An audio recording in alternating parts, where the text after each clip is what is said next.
Good morning, friends. Again, I welcome you all for the next lecture on literature. Yesterday, we discussed what literature is and what the different types of literature are. In the last lecture, we discussed that everything which is written is called literature, and we also discussed that there are different definitions available to us. Various definitions of literature are available to us, like we discussed in the last lecture that when you were studying in first semester or second semester, we discussed that literature is the reflection of life and society. We also discussed that literature is the mirror to life and society. That means what? It means literature is something which gives an exact picture of what we live in our lives. It presents the reflection of what we see in our life and society. But if we take the opinion of a very famous critic, De Quincey, then according to him, everything which is written or printed is called literature. This is the view presented by De Quincey.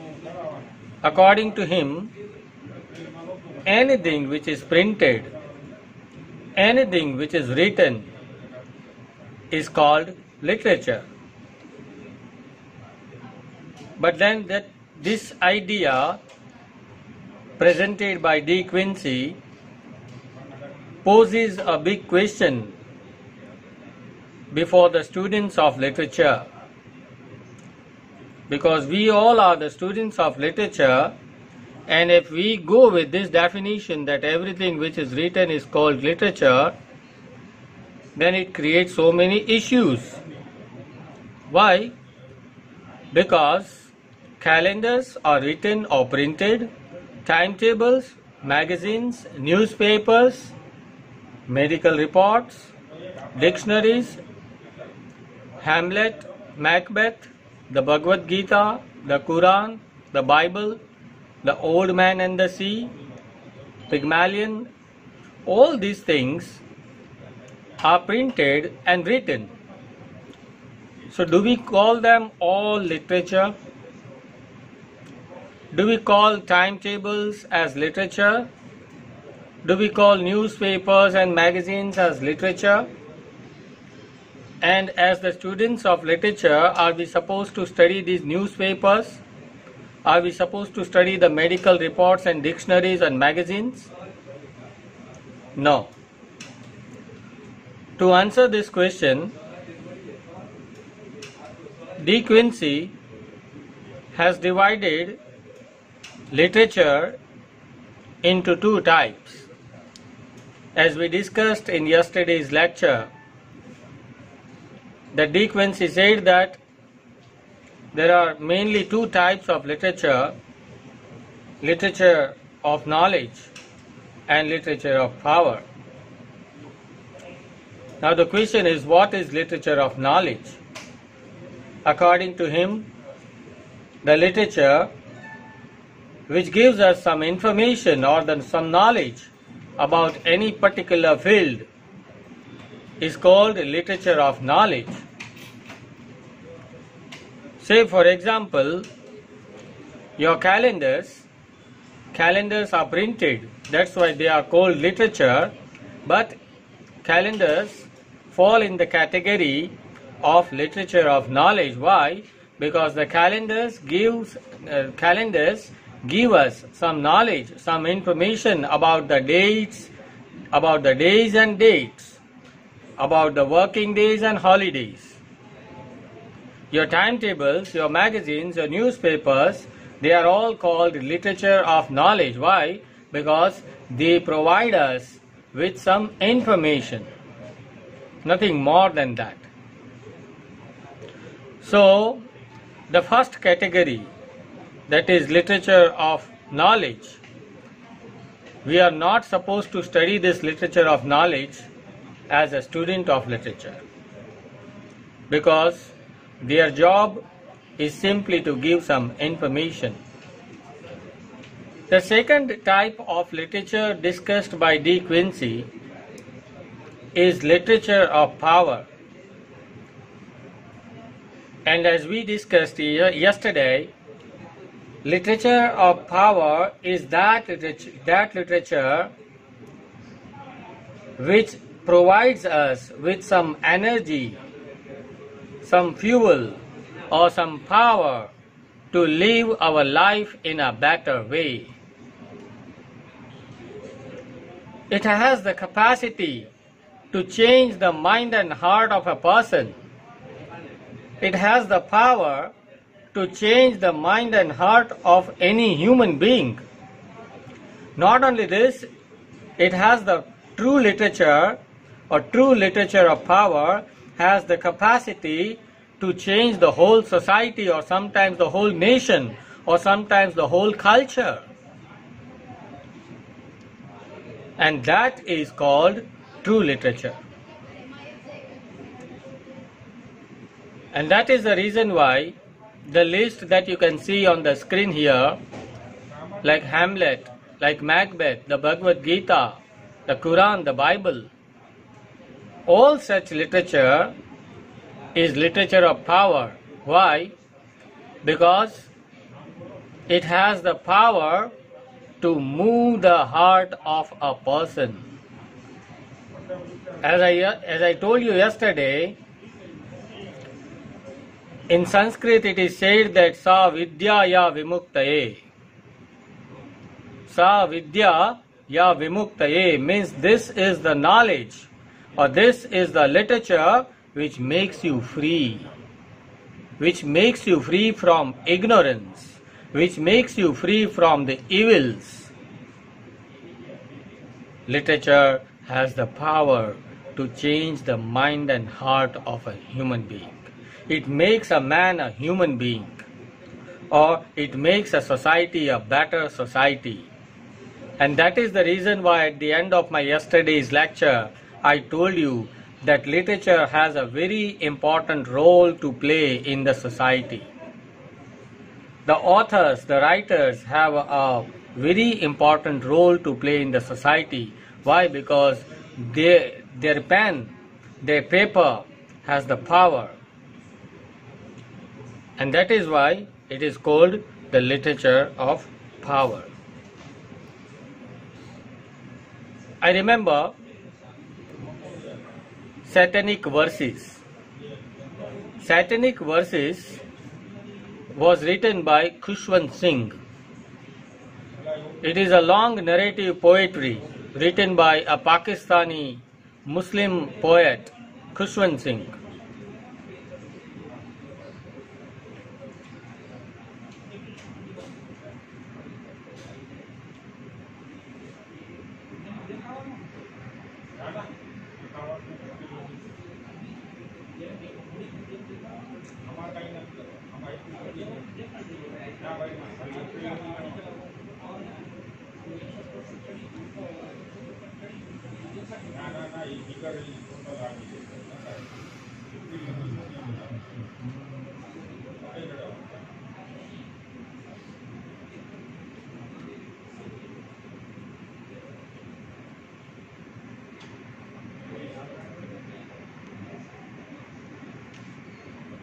Sorry, not Khushwant Singh, but Salman Rushdie.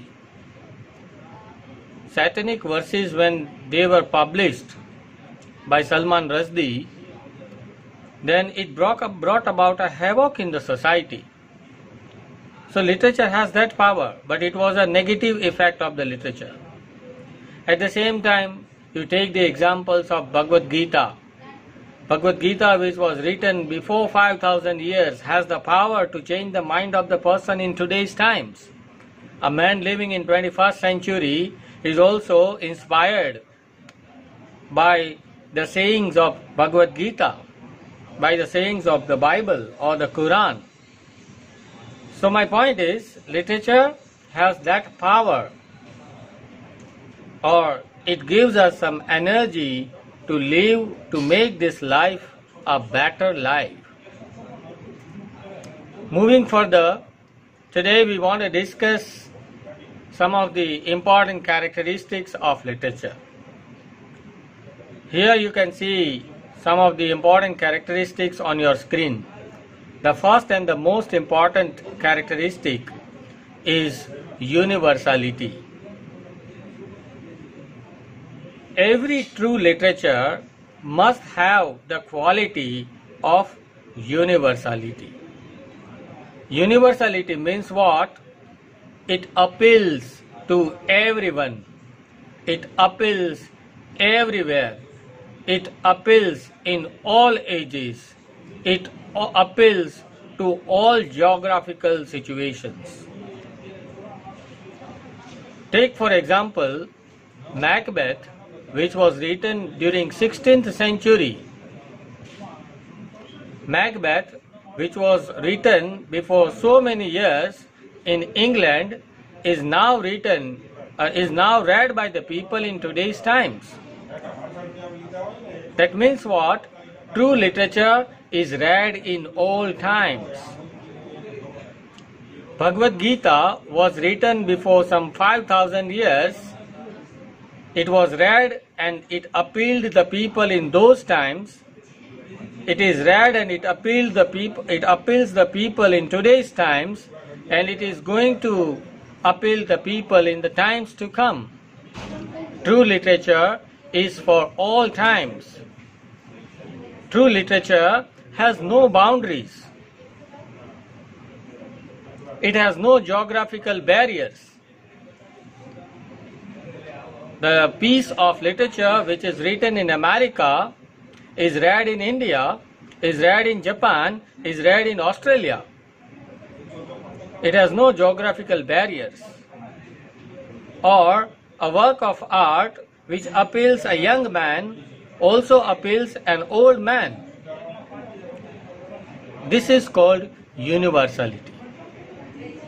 So friends, if you want to check it out whether a particular work of art is universal or not, then you need to check this particular element, whether it appeals everyone, whether it appeals all times, whether it appeals in all ages, whether it appeals in all countries, whether it appeals to all cultures. And if the answer is yes, you may say that yes, this is the true work of art. You may say that it has the element of universality in it.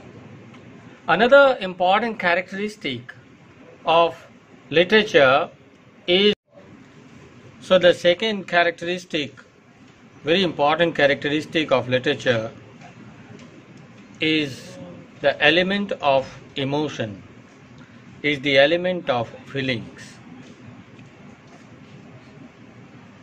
See, when you were studying in the previous semesters, you must have studied some poems, you must have studied some novels or some plays.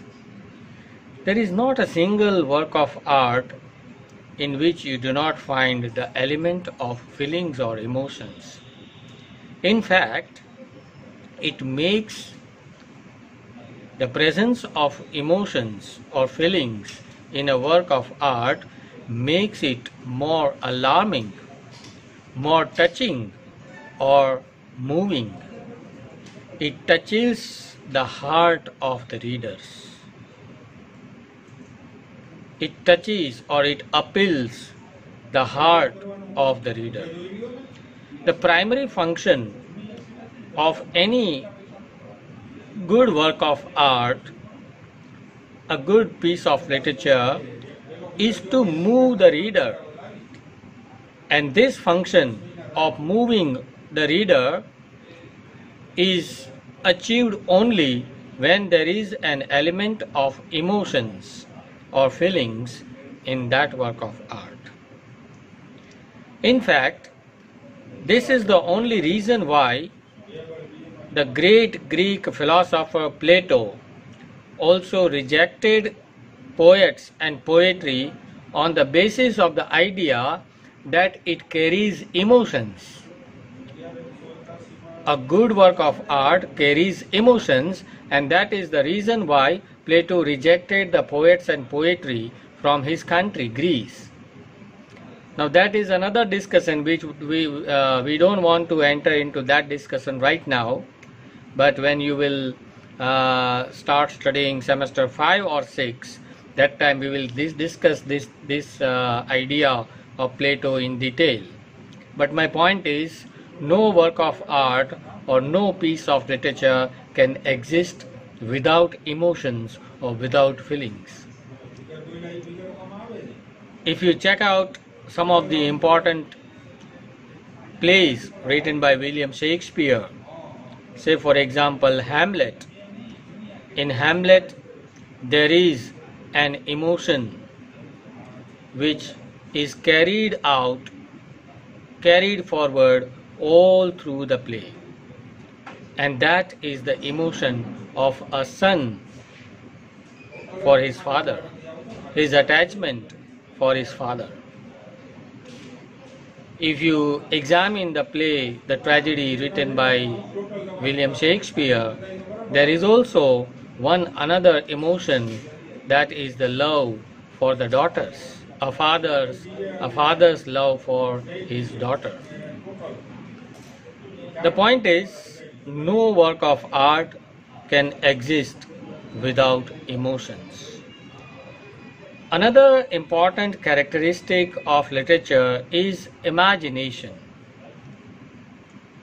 In my previous lecture, I told you that literature is the reflection of life. Literature is the mirror to life and society. That means what? It reflects. That is not the original, because a reflection can never be original. When you stand before a mirror, you see your own reflection. But that reflection is not real. The real is something which is standing, something who is standing before the mirror.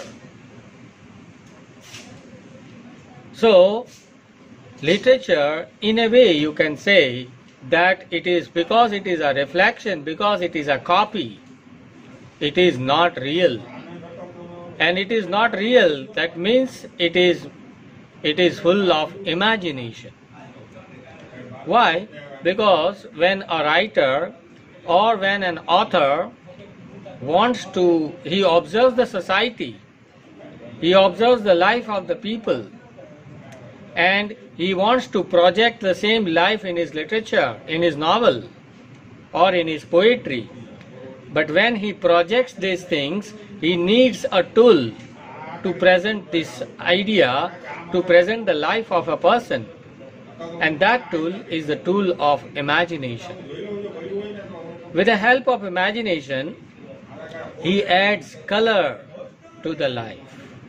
In fact, if I recall Acharya Mammat from Sanskrit literature, Acharya Mammat has very nicely presented it by saying that every literature or a true literature is better than this society, better than this world. Now try to understand, there are two worlds. One world in which we are living, and this world is created by Almighty God. And there is another world which is created by the poet. There is another world which is created by a dramatist or a novelist, in which you find the same kind of life, so the same kind of characters, the same kind of people, the same kinds of problems, the same kinds of aspirations and ambitions, the same kinds of success and failure. they are all presented in literature by the author, by the writer. So there are two creators, one the Almighty who created this world in which we are living, and there is another creator called the author, the writer, who has created another world, and that world is full of imagination. That is an imaginative world. But Acharya Mammat has said it nicely that this imaginative world of literature is better than this real world. Why? Because in real world there are so many limitations.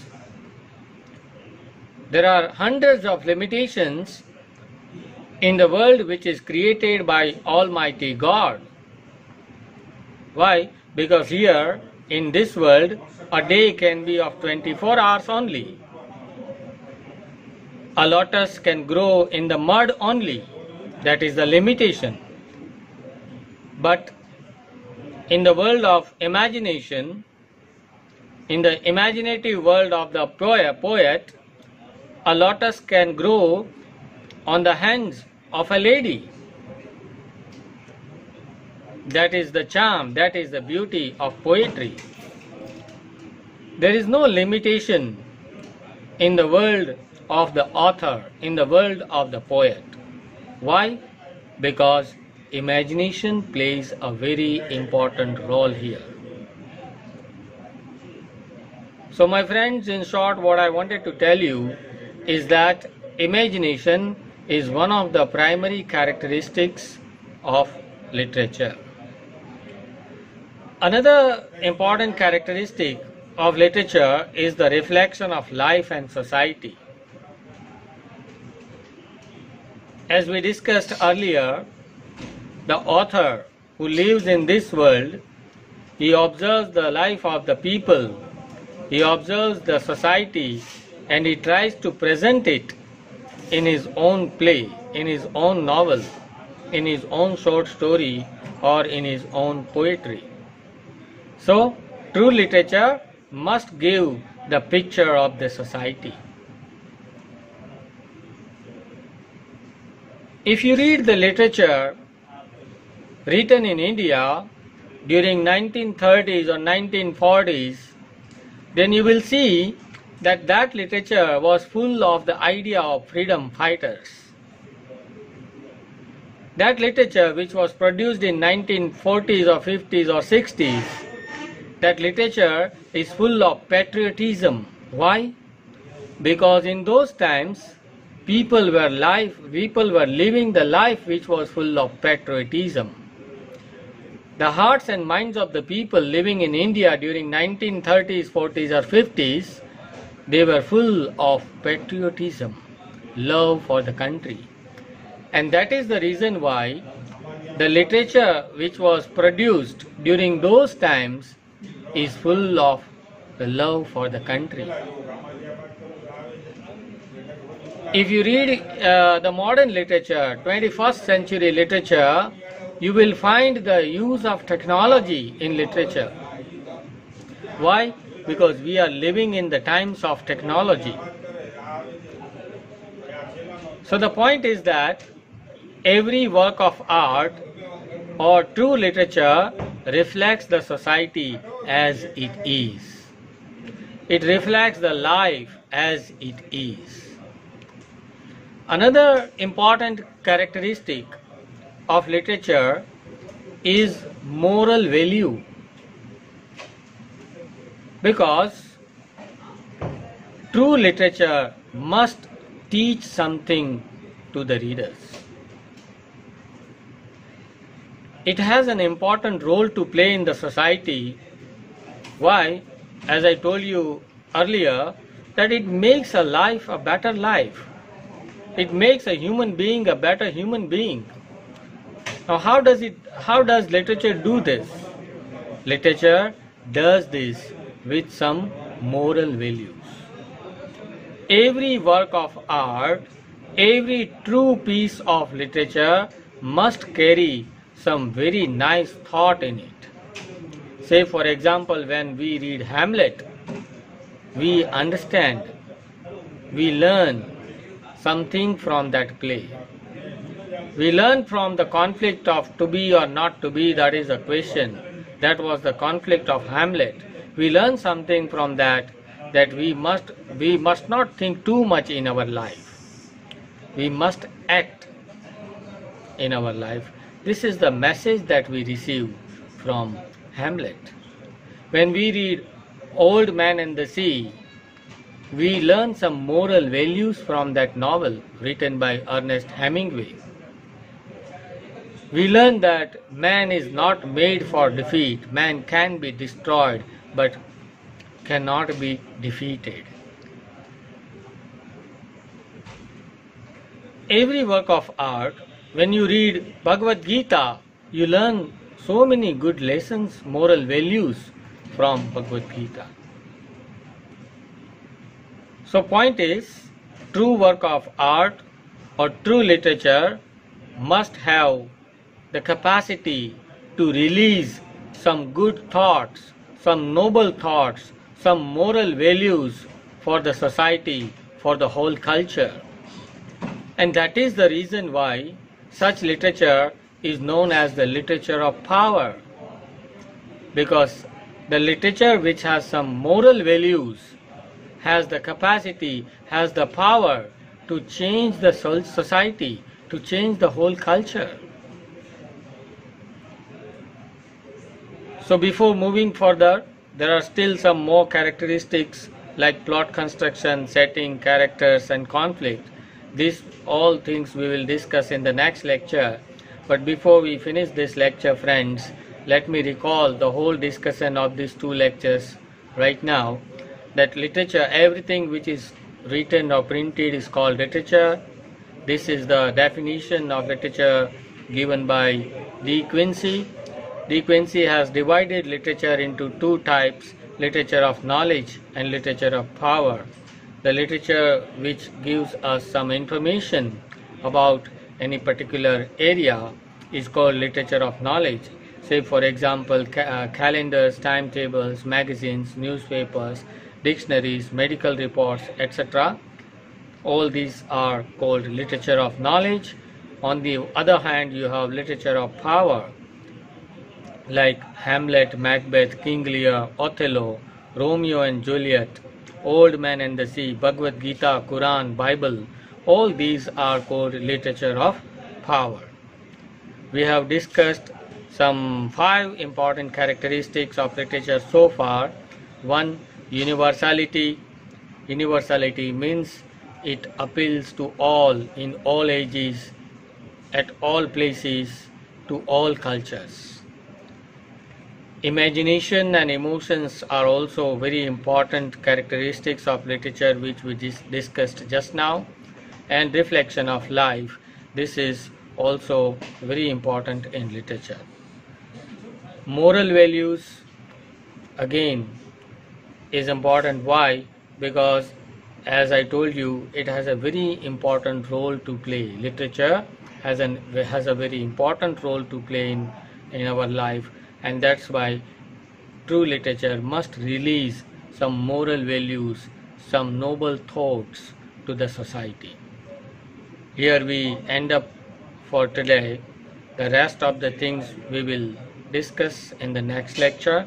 If you have any questions, any doubts or any queries, feel free to call me on my WhatsApp number. Thank you very much.